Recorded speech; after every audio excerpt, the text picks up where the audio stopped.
memorial to creation. On this your holy day, We've come to give you praise. On this day of Sabbath rest. All right, we need some sharing harmony right here. Come on, everybody. Sabbath rest. Holy rest. On the day he set aside, hallowed, blessed, and sanctified. Sabbath rest. Holy rest.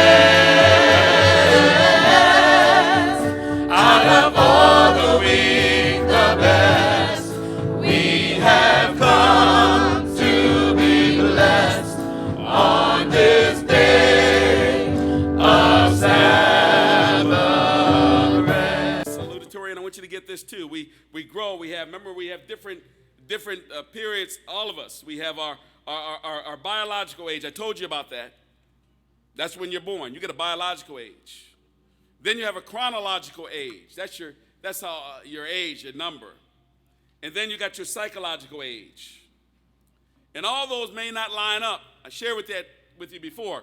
Sometimes by the blessing of biology, you may look a whole lot younger than you really are. There's some people, when they tell you their age, you are amazed. Biology, good genes, them rolls, them dinner rolls. You got good genes. And I know in our community of people of color, that is a blessing we have. We've got some seniors that just are phenomenal. You don't know their age.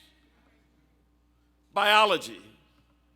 Now, chronologically, that's going to happen. Whether or not your biology meets your chronological age, that's going to happen. You may be 60 by the number, but biology's been good to you. Are y'all with me?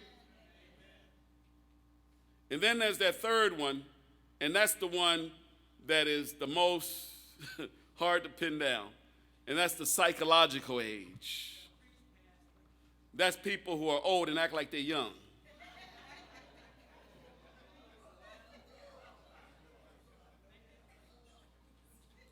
You seen them. 75 years old with a throwback jersey.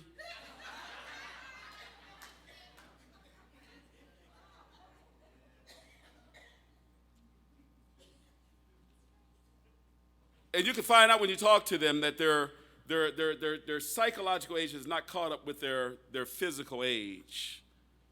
And because women develop a lot more quickly than men, in most instances, men suffer from that quite a bit. And then we get locked in certain periods of time.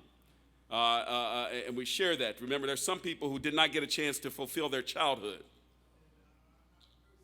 or their childhood was not good. All of us have the propensity or possibility when we get older. They say you live a second childhood. You heard that before? Just by the nature of the aging, the body, how it breaks down, and many of us who took care of children, our children will have to take care of us. And it's amazing how you took those baby steps when you were little, and mama watched you and daddy watched you as you did your first steps. And then when you get an elderly parent, you see them as though they are doing first steps again. I always pick on Michael Jackson because I love Michael Jackson. He was my era. I had a big afro. I couldn't get it to grow on top on the side like it did on the top, but hey, I was one of the Jackson 5. But here's a kid that if you read his story, and he will tell you that he missed out on his childhood. And while he was being flashed on the cover of Jet magazine and Ebony, and everybody else was envious of what they thought that they had, his childhood was damaged in so many ways. I don't know all the details, but that's how he put it out there. So as he became an older man, it was hard for him to grow up. Had Michael Jackson not died when he died, he probably would have still been doing the moonwalk at 60-something years old. and probably could get away with it. At least until you get home and have to pull out that Bengay.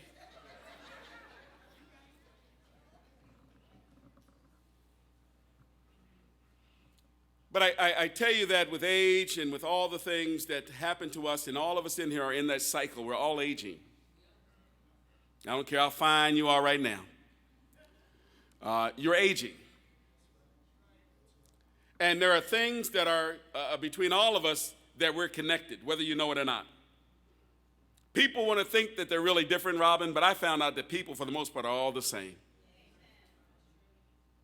I've had people from different cultures. I've had platoons of guys that were from the Bronx. I've had the same one in the platoon that was from Italy or up in Little Italy that never had been with a black person before, or a black person who had never been with a white person before. And then you had someone that come that had never, and then you put them together in a platoon. And one thing I found out that y'all all the same. Y'all think y'all different. And all of us have the same desires, same needs, same wants. We do it a little bit differently, but we do. And that's why I told you the rapper that we laugh at sometimes, he want the same thing you do. He want a house, he want his crib. He want a car, he want a ride. He want a nice young lady like I have. He want his women, he want his girl. They want the same thing. They just do it their way, a little bit differently. And because we all have the same makeup, because we all have the same Father, we all have the same Creator,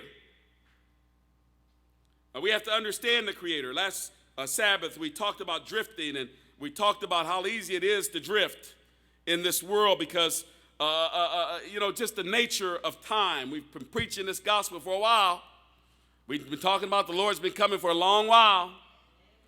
And you can get to a point in your life where you begin to drift. Listen to me now. You begin to drift. And you have to be careful of it. You got to watch for it, Brother Washington, because what can happen in the drift, you can be lost. And so it has to be a conscious effort, everybody, to not get cynical, not get just tired of it. Church, the routine of church, we do pretty much the same thing just about every Sabbath. Of course, we have some special Sabbath. We come, we sing Sabbath rest. You know what we do. We do the offering, and it can become a routine. Now, you don't want to get to the place, Scooty, where every Sabbath you're doing something different. But there has to be a pattern to it. But by the nature of human beings, the way we are, once we've seen it, we've seen it. And so it has to be something special to draw us back into an